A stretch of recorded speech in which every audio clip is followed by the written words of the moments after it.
Welcome. You are listening to Speak Up Effective Communication. I'm your host, Craig O'Neill. For this episode, I feel particularly inspired by the 80th anniversary of D-Day back on June 6th, 2024. So just a few weeks ago, people around the world paused to commemorate the Allied invasion of Normandy, also known as Operation Overlord.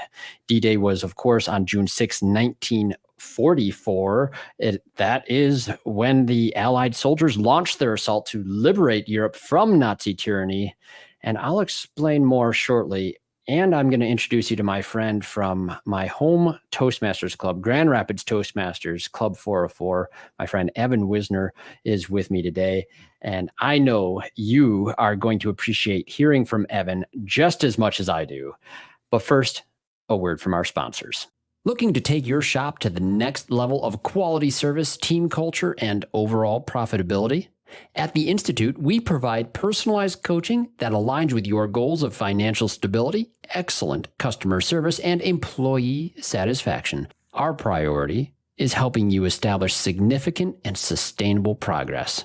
We work with you to create strategies that reduce the stress of running your business, improve your quality and performance, and optimize your profitability. Experience the benefits of professional coaching by visiting wearetheinstitute.com/business-assessment.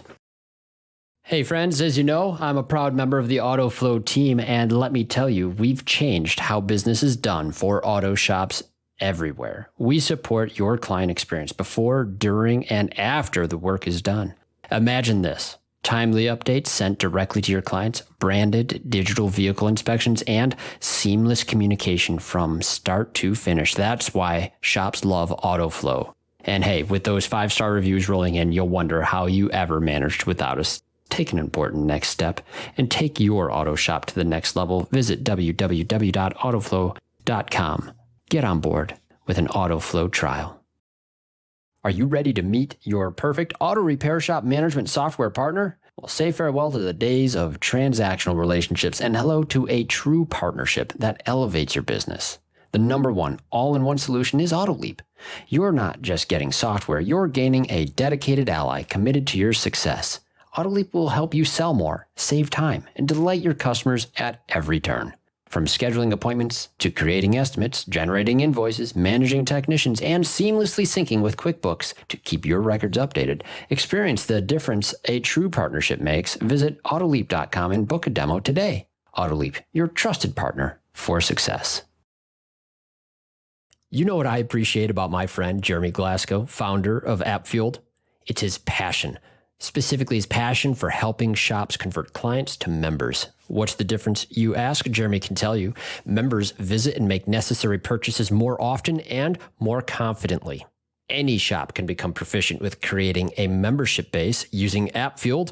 Get started today by visiting appfueled.com and build your first app like a pro. Want to see your auto repair shop thrive? Are you looking to drive more customers to your auto repair shop? Let ShopDog Marketing be your guide. Our customer-first approach, combined with AI-driven creative content, ensures top rankings. Dominate mobile-first and voice search with our specialized expertise. Reach out to ShopDog Marketing today and start growing your business. Don't miss out on this chance to boost your business. Visit shopdogmarketing.com. We're discussing the 80th anniversary of D-Day. There's a good chance you've seen some articles and stories and quotes. And this past week, I came across a few stories, and one of which I shared particularly quickly with Evan, my friend here from Toastmasters. As a former Army, he's served with the Rangers. And so seeing the story about the Army Rangers on Pointe du Hoc and that whole story about neutralizing those guns, it elicited a lot of memories. And there were some interesting memorials that were occurring at that very spot. So let's take a moment here, and I want to say hello, Evan. Let's hear a little bit from you. I want to have you introduce yourself to our audience. Let us know a little bit about your background, and thanks for joining me today. Thank you, Craig. Great to be here. My name is Evan Wisner.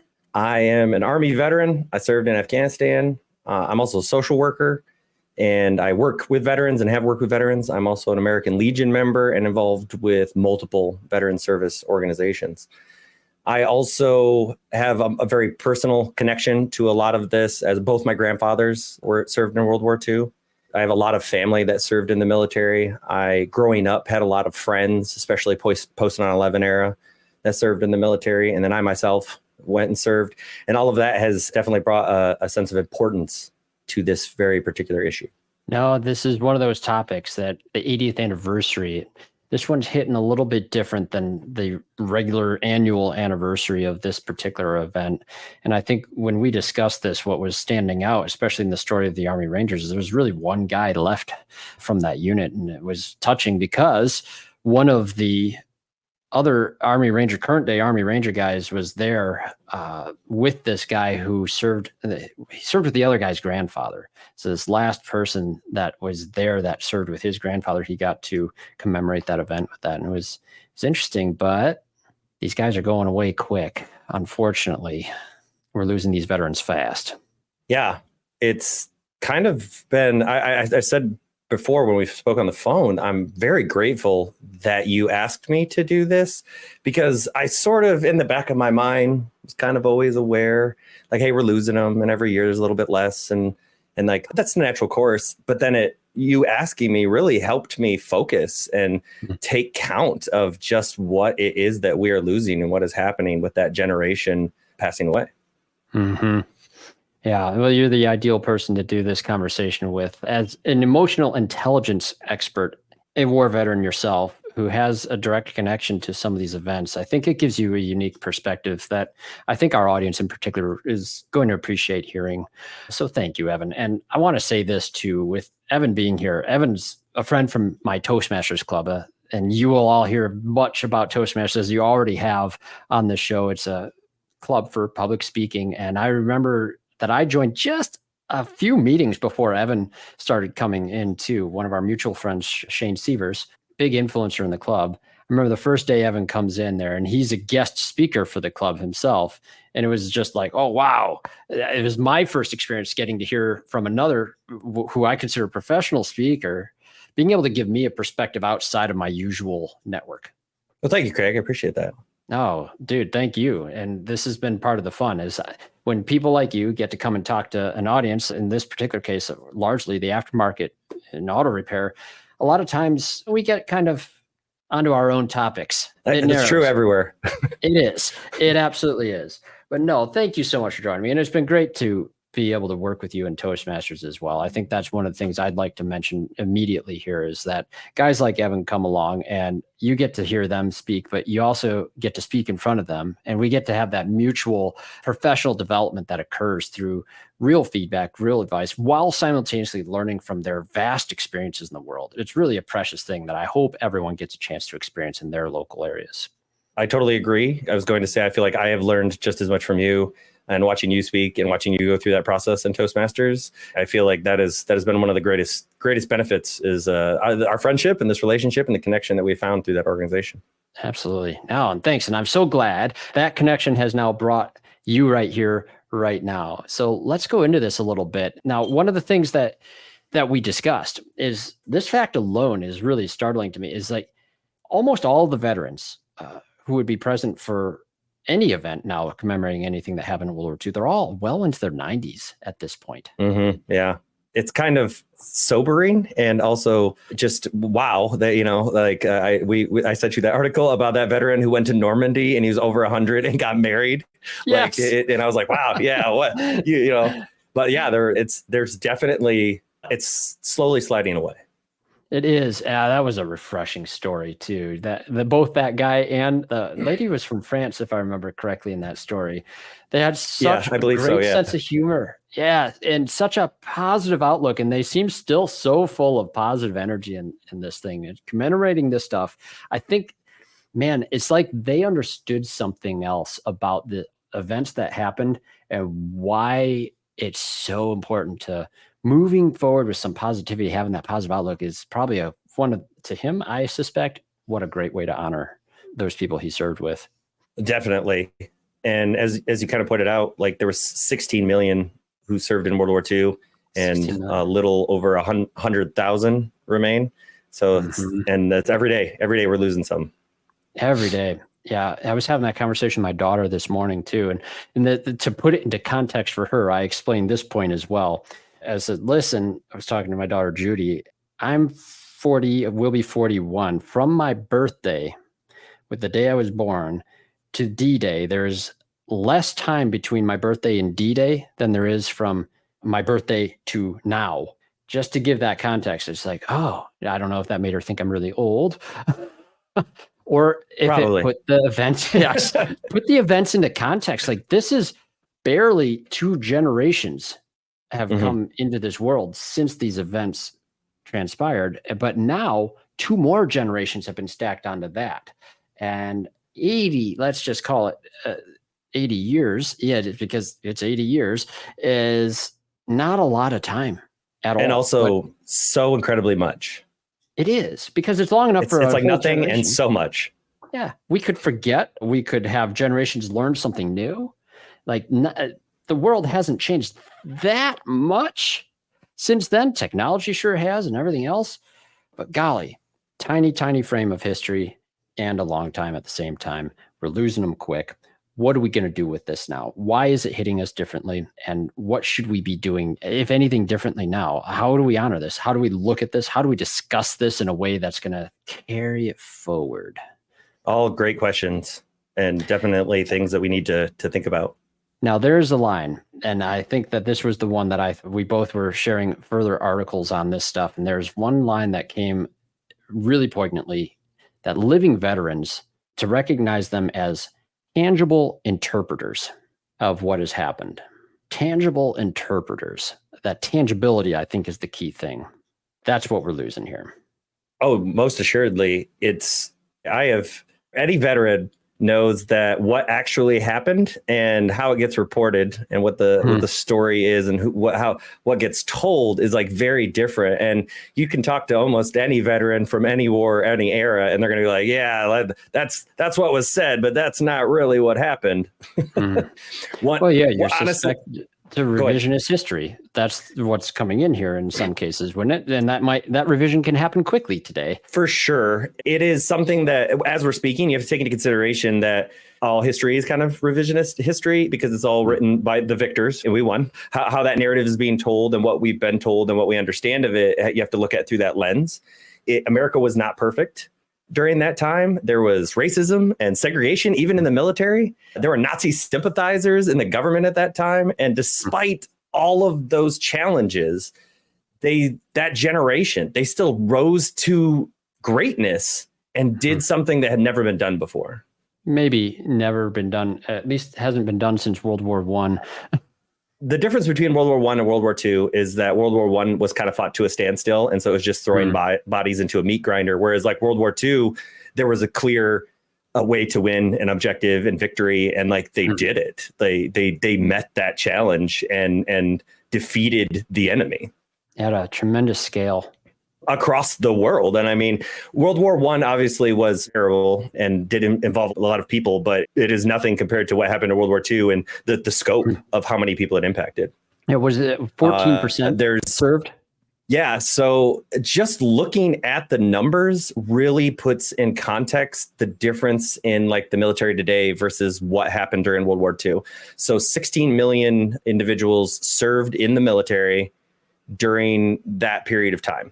Out of, at that time, 113 million. So like by the math, that's 14% of the US population fought in World War II.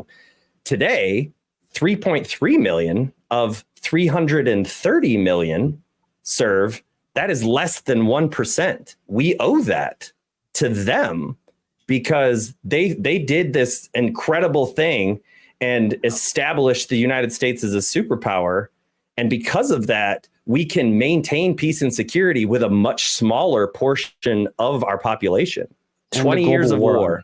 Yeah. Oh, sorry. Go ahead. 20 years. No, I was going to say, I'm glad you're going there too. 20 years, the global war on terror.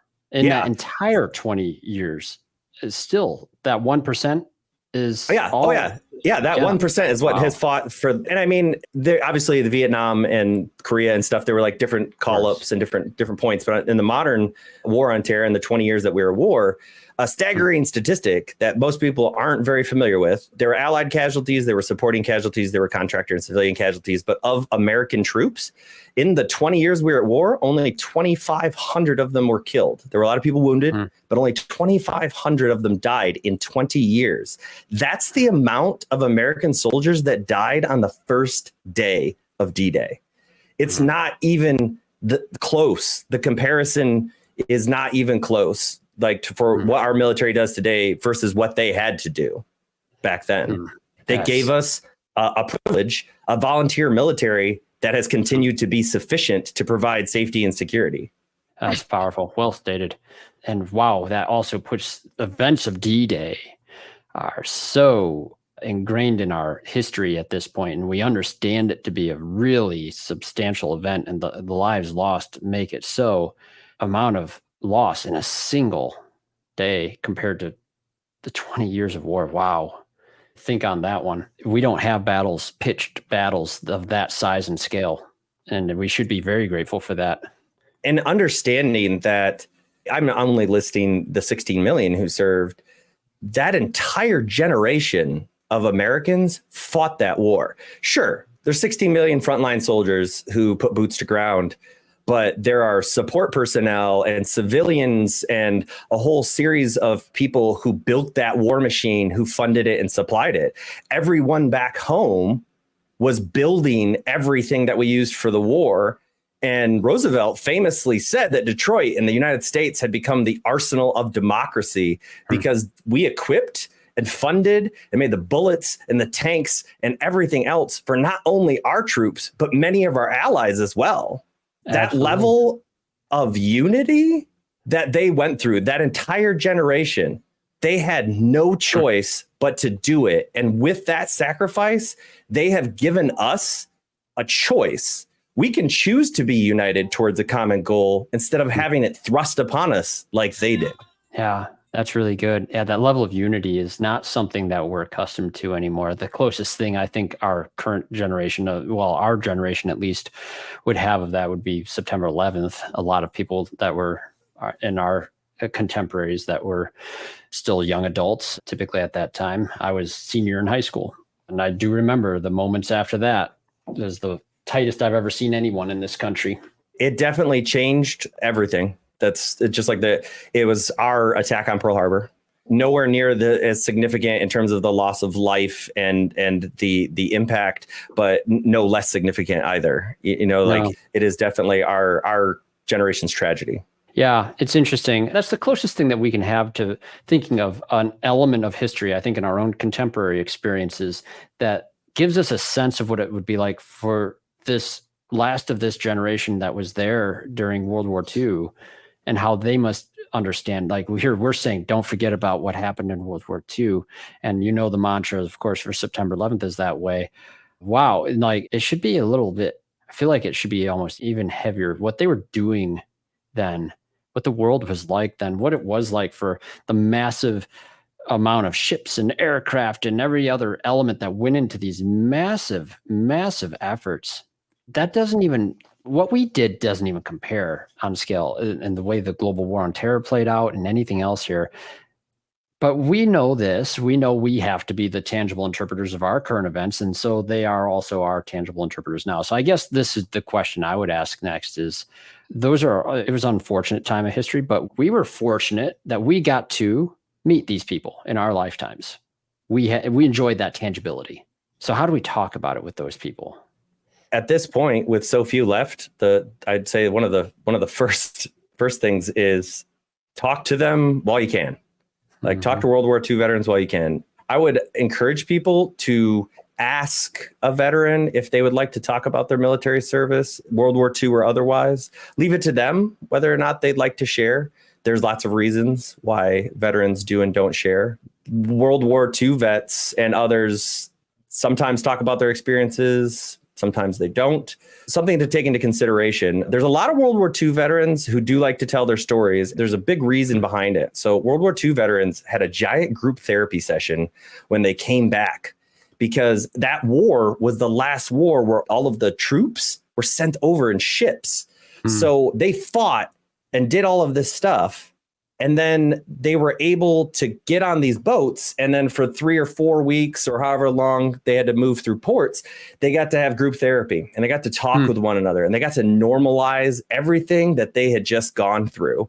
And not only that, like we said, it was such a large number of people that did it, that it normalized it, created openness, it created communication, it created that feeling of safety so that they can. Every war after that had jets, which meant you could fight in another country and then one day take a flight and you're home before you've processed any of that, any of what has occurred, anything that has happened. And so like that shifted how veterans talk about it in modern terms. And that's a huge part of it. You have to look at it as all veterans get bonded together through trauma, but like that entire generation was bonded together in common trauma. And in many ways, in my own opinion, they showed us how to heal as a country by talking and communicating about what we are going through with each other. Because it doesn't matter what you and I think, right? The world's crazy. It doesn't matter what your political beliefs are. It doesn't matter where you came from. Like, what is going on? And having that conversation, like, hey, it's rough for you, right? Yeah, it's rough for me too, is healing and can definitely bridge some of those gaps. Wow. And it does. It takes time. The world moves slower. Moving through the world was slower. Everything was slower. So you had more time, seems. I think that a lot of veterans, it takes time for them to get to the point where they want to talk about things. And you also have to accept that there are some things that they're never going to want to talk about. And saying from like personal experience, like I have friends who've told me some of the things that they went through. And I'm just like, whoa, I'm like, that's heavy. And I'm grateful that that was not my experience. And they might talk about it with another veteran, but a lot of times they have no desire to share that and to open up about that with others, because part of what a veteran does when you fight, when you serve, you are carrying the knowledge of war. And we are carrying it so that others don't have to do that. And what this World War II generation did is they showed us what they would do, the horrors of war that they carried, that knowledge that they would bear with them for the rest of their lives as living proof of what you will give for something you love. Everything, your mind, your body, your life, your hours, your days, your minutes. Man. No, dude, Evan, that's really powerful. As someone who's not served, but who loves history and wants to understand and honor this stuff, that's moving. That's really moving. Thank you for that. Oh, absolutely. I feel like I'm just doing my best to really appreciate what those veterans gave us. Modern day veterans, like I've done some cool things, have some cool stories in my life, but there's plenty of people I served with in the military who did tons more than I did, served for the entire 20 years, lived it. And I guarantee you, not a single one of them believes that what they did was anything in comparison to what the World War II veterans went through. They crossed an ocean. They stormed a beach. They fought their way across Europe and they tore down a tyrant. It's mind blowing. It really is. A tangible victory. They won. They won. It wasn't like we have a lot of conflicts today that sort of end in like, all right, draw, even like the war in Ukraine has kind of, it's in this like standstill sort of back and forth kind of thing. But like they won, they conquered the enemy. And like, that is rare. No, and it's not our experience these days. Everyone has seen the exit of Afghanistan as one of the most heart-wrenching of all of the things I've ever seen in my limited lifetime. And that's just got to be even a whole new realm of hard. It hasn't been easy. I definitely remember the day that it happened. And I was like on the phone texting a lot of my other buddies, like, are you watching this? Like, I've heard people liken it to the fall of Saigon during the Vietnam War, of just like watching, you just gave your life and all of your friends died and all your days, hours and minutes, like I said, and now it's just gone. There are a lot of reasons why wars have happened and been fought, and I don't want to get into like the political discourse on like how we get there, but it's hard because what every veteran wants in their heart is to be the last generation to serve, the last generation that's needed because of the world we live in. Evan, that's really good. So we're talking about the 80th anniversary of D-Day here and how this one hits different. Boy, this conversation can go all sorts of ways because we still have some things going on in the world that are seemingly we go in cycles, don't we? Historically, it's true. Yeah, it sure seems that way.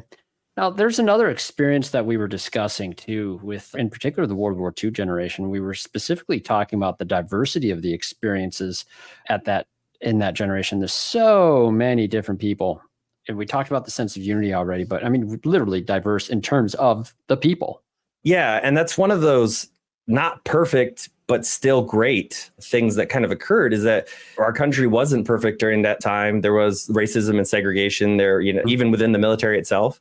But even despite all of that, diverse populations, including Native Americans, including all different walks of life, men and women fought in the fought or served in the military in some capacity.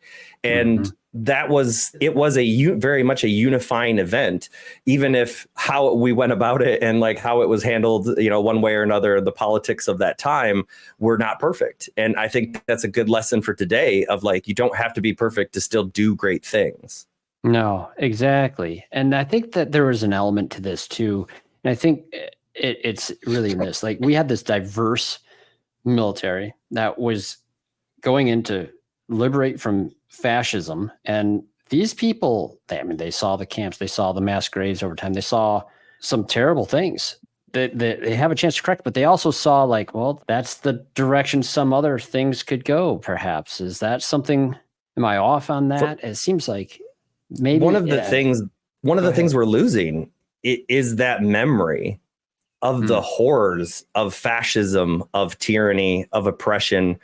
They saw the camps and mass graves and the depravity and horror of what dangerous ideas can do and what happens when humans fall to our worst impulses. They witnessed it firsthand. It wasn't something that they heard. It wasn't even a story like us. We've heard it, right? We know, we've seen television and media and all those things, but they were there. They saw it. They know that it was real and has existed and that all of the horrors occurred. What that does to a generation for like what they will allow, what they will accept, what they believe is right, it shapes it.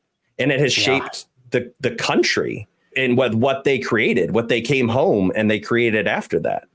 Yeah. And it was a long piece after that moment because no one wanted what they saw. Yeah, that's something to be thankful for, I will say. I think that long peace, and that's the term that I understand was given to the time period that follows, really, truly an era of prosperity that we got to grow up in. As a child of the 80s, as I am, direct beneficiary of the fact that some horrible stuff, as you described too, like they take the experiences of that war, so that hopefully no one else had experience. For a lot of people didn't have to experience it again. That's really precious. I told a story about, we had a World War II veteran that frequented at our shop. I've being a history buff my whole life. I loved when I met those guys. And if they were the kind of people that would have the stories to share, it was always a precious moment for me. But there's this one guy, he came in, he was delivery driver for our parts company. It was D&E automotive parts, transmission parts at the time. They got bought up by another company called Transtar years later. But the guy's name, his nickname is Red. Red would come in and he always had a funny attitude when he came in, just a really friendly guy, always had a silly phrase, always had a joke to tell. The one he would always say, he comes in, he'd say this every time: top of the morning to you and the bottom half to me. That was his little funny, quirky joke as he came in. But what's funny is like, as you put into context this, I'm thinking of Red and wow, like, that's kind of the spirit that you're describing. He's like, top of the morning to you, bottom half to me. And it's like, gosh, he's saying this as a joke in a funny way. But now I'm thinking of it kind of like really sad. And I really like to say thank you again to that man. He was really brilliant. Made us laugh too. Broadest part. I'm sure he was loved in his unit because everybody always had the funny guys who are always making jokes and always kind of keeping everybody encouraged and keeping everybody going when you're in it, for sure. Yeah. No, he was a gem. Yeah. But that's the thing. It's like when I was talking to people, and I've polled several friends on this during the week of D-Day, I was asking some people in our other Toastmaster club as well. I asked them if they knew firsthand any World War II vets. And only 5 people that I talked to could tell me that they knew someone firsthand. They knew of someone in some cases, actually someone that they interacted with that had been a World War II veteran. That was few and far between. I feel like that's what we're losing here. That my kids won't know and have firsthand experiences with those guys. Red told stories after he knew us for enough years. He became a guy who talked about it. He wasn't one of the guys. He didn't wear the hat or anything, but it came out in a conversation with my grandpa. My grandpa was too young to serve in World War II, just barely. Oh, he wanted to get into a P-51 cockpit like you wouldn't believe, but he was too young. So he asked all the men from his generation, he asked if they served and expressed a great deal of appreciation for them. He didn't always do it with good tact. So you serve? Huh? Yeah. And he had some questions following up after that, but he asked Red that question and Red actually, yeah, yep, I did. So really, and I'm listening to Red. I've known him for years. Tells a story about being on D-Day, third wave. I forget which beach now it was in the conversations. I was just entranced in listening to him talk about what he saw. And he didn't go into details or anything else, but he told enough that we got some context from a firsthand, tangible interpreter of those events. And that's just not the case anymore. He was not only in D-Day, but also the Battle of the Bulge. Told a story about getting in an airplane as a volunteer. You know, I was going to say, you'll appreciate that. This guy, he learned slowly, he told us to not volunteer for things when they asked, hey, I need a volunteer. Yeah, I don't want to get voluntold. Yeah. Well, he had to hop in this small, like, it must have been like a Cessna-sized little scouting propeller plane. Hopped in there. It was too foggy for other aircraft to do anything, but they'd turn the engine on, fly about treetop level, cut the engine power, listen for tanks. That was his job, to listen for tanks. Oh, yeah. Through the fog. Yeah. Oh my gosh. The ways that they utilized early technology and like the things that they did, like the modern military today is like we can do things in a very precise and like a very controlled way because they didn't have that. Like they fought without it because they just figured it out. They made it work. And like I met a World War II veteran who talked about D-Day, and after they landed and they took the beachhead, they had to build airports. And they had to build runways, and they said that they were just like on the runway and this like plane was coming down with a bomb on it, and the bomb just fell off, started rolling and was like rolling towards them. And he's like, yeah, we just dove into the ditch and then like it rolled over the top of us. And my commander's like, well, get up and put it back on. It's insane. It's insane the things that they had to do on a daily basis. Yeah, truly. Wow. You must hear some of these stories though. You served, you did an internship when you were in school it was the Grand Rapids Home for Veterans. Yep. That is a state of Michigan veterans home. It's not federal. It's one of the ones that the state of Michigan maintains. And I was the intern for the director of social work. And so I spent most of my time just going around and talking to veterans and helping them navigate their problems and their issues. Wow. Which, if you know anything about veterans, they always can find problems and issues to talk about. Like, we're good at that. Well, first off, you're regular people. And then second of all, you've done some things in the world. My gosh. Wow. So, yeah, you deal with it must be a lot of emotion that's involved in that stuff as an emotional intelligence expert. And that's always how I think of you first. Interesting. I feel like you're always giving me too much credit, but very high EQ, Evan. No, you've studied this. So understanding like things run on logic and human beings run on emotion. And so whatever experience, anybody that you interact with, you're going to be navigating a lot of that. And with veterans, like I mentioned earlier, sometimes there's a lot of emotion that they have suppressed and they have pushed down, and they're like, I'm not going to talk about that. I'm not going to address it. And it comes out in 1,000 different ways, whether some of them good, some of them bad.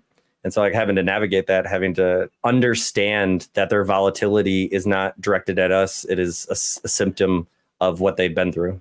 It's not about us. Not first, not when you're working with other people. Important skill. And as we talk about in Toastmasters all the time, number one thing you learn how to do. Everyone goes there to try to get better at speaking and improving their communication skills. And the first thing is, and Evan, you know Listen. it. Listen better. Yeah. Listen and listen. That you don't know what to say until you've listened enough. Absolutely. But since not everyone talks about their experiences of these events, I guess where would we go and look for the archives? And like I said, if you can talk to a veteran, ask them. Totally encourage. That is where you're going to get the most real connection to it, right? Yeah. Don't pry, but ask if a veteran wants to share. Also, take a look. There is a lot of good content. There is a lot of good media. There are a lot of good organizations and projects like the Veterans History Project and the National World War II Museum. The American Legion also has a whole bunch of different programs and things that they've done to collect the stories, not only of World War II veterans, but modern day veterans as well. Mm-hmm. And that's like a huge part of their charter to document for history, like what has happened in the Great Wars. And one of the aspects that I tell everybody this, and most veterans that I've interacted with who have seen this, is watch Band of Brothers. Because Band of Brothers is based on the real hand accounts and the stories that they wrote down. And like they were actively involved in the production of that entire thing. It is, you watch it and you're like, people did this. This is real. This was a real thing that happened. And every time, like I get choked up, I get emotional because what they did was incredible. It was true greatness. And it taught us that we can be great. No matter what happens, we can be great. That's a powerful one. Band of Brothers, what a great recommendation. Read the book before the show was produced. Made my son watch the show. He happily did, as it's a wonderful production. I think like what you just described with that one, one of the cool things about that series, if you've never seen it, folks, it's definitely worth your time to see it. There's a documentary element at the beginning of each episode where it is the real guys. Yeah. They're just like, yeah, here's what happened. And then here's our Hollywood recreation of it. And there's the but even they say, yes. But even they say that like they nailed a lot of it, that they're like, wow, some of it was like the veterans talk about it was hard to watch after it came out and things like that. I bet. Oh yeah. No, what a well done story. The newest one too, Masters of the Air, same producers. I'm still working my way through that one. Oh, yeah. Dude, read the book On a Wing and a Prayer by Harry S. Crosby. He's the guy who was the navigator in that story. I read that book back when I was in middle school. When that show came out, I watched the first episode and I realized whose stories this show was based off of. Like, no, it's that book. I went and reread the whole book inside of a week, then finished watching that series. It's well done. Wow, the Air War, huge. They were heavily involved before D-Day as well, and really intensely for a good year before that, pounding down that Luftwaffe. Amazing. People think the airmen had it easy. Not in that war. Not in that war. I don't think anybody who was involved in the war had it easy. Not at all. No. Evan, this has been a really great conversation here. I'm really grateful that we got to have this conversation, to record this and discuss these experiences. Is there anything that we're missing that we want to make sure we draw attention to from our chats before? I don't have, this is what it is, because what they did was so great to like, they fought World War II, and like to summarize it like that it seems almost not doing a disservice.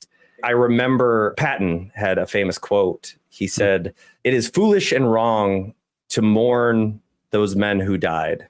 Rather, we should thank God that they lived." That is a good quote. Boy, I don't think we can end on anything better than that. I guess the only other quote would be the one on the D-Day cemetery in Normandy. They call this the 51st state. First time I heard that reading some articles recently on this. Do you ever hear that? The 51st state, because so many Americans visit it regularly. Right. Yeah. Yeah, fascinating. Colin Powell famously made a quote where he said, Americans could have imperialized, we could have taken all this land, and the only land that we've ever asked for was enough to bury our dead. That's a good quote too, man. On the cemetery in Normandy, it says, "Think not only upon their passing, remember the glory of their spirit." Indeed. Evan, I think you did a fine job remembering their spirit with me today. Well, thank you. I appreciate the opportunity. Oh, thank you. I think we're going to have you back a few more times, and certainly some of our other friends from our Toastmasters Club. We know we're going to get Shane on here talking about improv and some other things too. Not every conversation is going to be reflective and aimed to remember, but I think this was an appropriate one to have at the time of history we're in and the recent events of the 80th anniversary of D-Day. So, Evan, thank you for your service. Thank you. Thanks for being here. Anytime. You've been listening to Speak Up, Effective Communication with Craig O'Neill on the Aftermarket Radio Network. Follow Craig on your favorite podcast listening app and on his YouTube channel. Let him know what you'd like him to speak up about. Craig is all for advancing the automotive service aftermarket.